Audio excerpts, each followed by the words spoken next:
Hey folks, Rob back with another C64 gameplay, and this time we're looking at the classic Wave the Exploding Fist developed by Melbourne House back in 1985.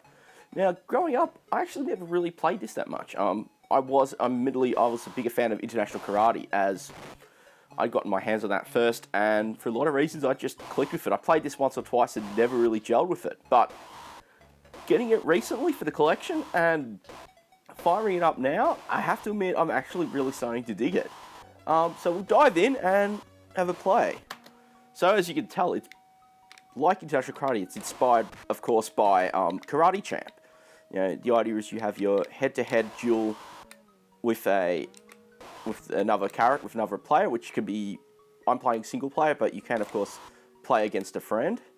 And you have 30 seconds to knock your opponent out, as I've done there. So the basic, one of the things that makes this a little harder to get into and why I never really clicked with it was the controls are a little more indirect. It's designed to encourage sort of, I guess, a bit more tactical play. So, for example, when you're executing moves, you don't just press, So, for example, to do that down sweep, it's hold the fire button and pull down. But you have to hold it for a few seconds. As if you don't, you can cancel. So I can go.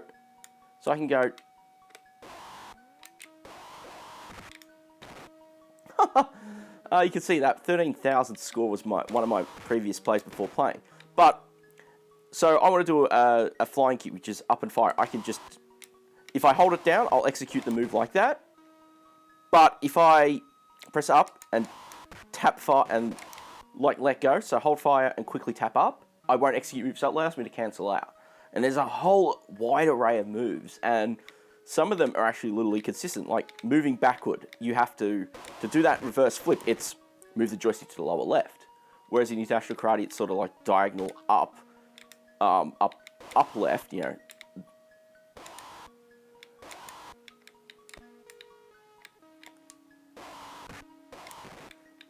And turning around is actually my biggest frustration in this. I know there's going to be a lot of international karate comparisons, but it's simply a case of you have to hold fire, pull the joystick back from you, and then but let go quickly, as if you hold it down, you'll perform a full roundhouse kick, and it's the kind of thing that is actually a little confusing. But you can sort of see how the game progresses. The computer gets hard, the opponent gets harder. You get fairly nice drawn backgrounds for the period. And you got some nice music and sound effects. I like the fact that it's not just music and sound effects, but it's music and digitized sound effects. And that's actually the big shock when you start playing the game. You're loading it off cassette, you get that wonderful intro where you just hear that scream as the loading picture comes up. And it is an excellent...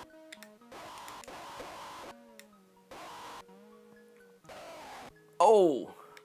Yeah, you've got to be careful. You go into block mode by... basically when you're close. Let's go have one more game. I came close to beating my score there.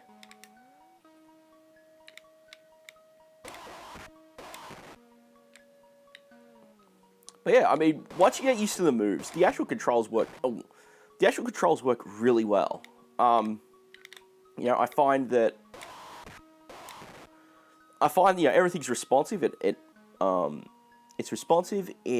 It does feel natural once you get used to it, but there's just that little hurdle, and I think that's what stopped me as a kid when I had a little less patience to want to play around and no instructions from actually working out the right way to play.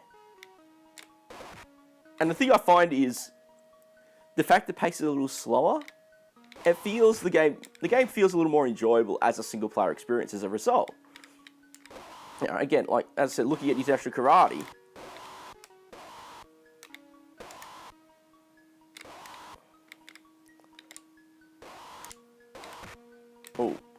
Looking at international karate, the controls are a little more apparent, and it's a tighter game. But this, I do have to admit, is rather good, and I think after that, I think I've had enough plays of that. You can sort of see, I'm not great at beat-em-ups to begin with. But I've really started to appreciate this a lot more, and it's one I definitely think is worth checking out. And with that, I guess it's time to wrap it up. So thanks again for watching. If you've subscribed, thanks again for doing that. If you haven't subscribed, please consider doing so. You know, I usually throw gameplays up every week. In addition, you should see some thumbnails from other cool vids that might be worth checking out. Thanks again for watching, and I'll catch you next time.